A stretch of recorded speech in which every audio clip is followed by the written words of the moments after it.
ஆண்டவர் இயேசு கிறிஸ்து கடல் மேலே அவர் ஆவியில் நடந்து வந்தார். ஆனால் பேதுரு வந்து விசுவாசத்தில் நடந்தார்.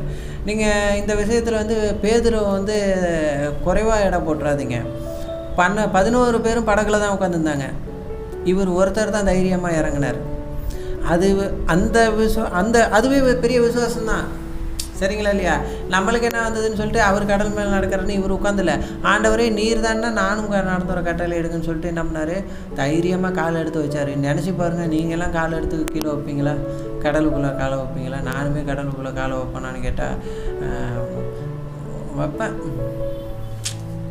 விசுவாசம் உண்டு. இருந்தாலுமே கூட ஒரு பயம் இருக்கும் உங்களுக்கும் எனக்கும் கூட. அப்போ அந்தளவுக்கு என்ன பண்ணுறது, அவர் வந்து விசுவாசமாக என்ன பண்ணாருன்னா காலை எடுத்து கீழே வச்சார். அதனால் வந்து அவரை வந்து குறைவெல்லாம் பேசக்கூடாது. ஆனால் 4 ஸ்டெப்பு நடந்து வந்ததுக்கப்புறம் என்ன ஆகிடுச்சு அப்படின்னு கேட்டிங்கன்னா,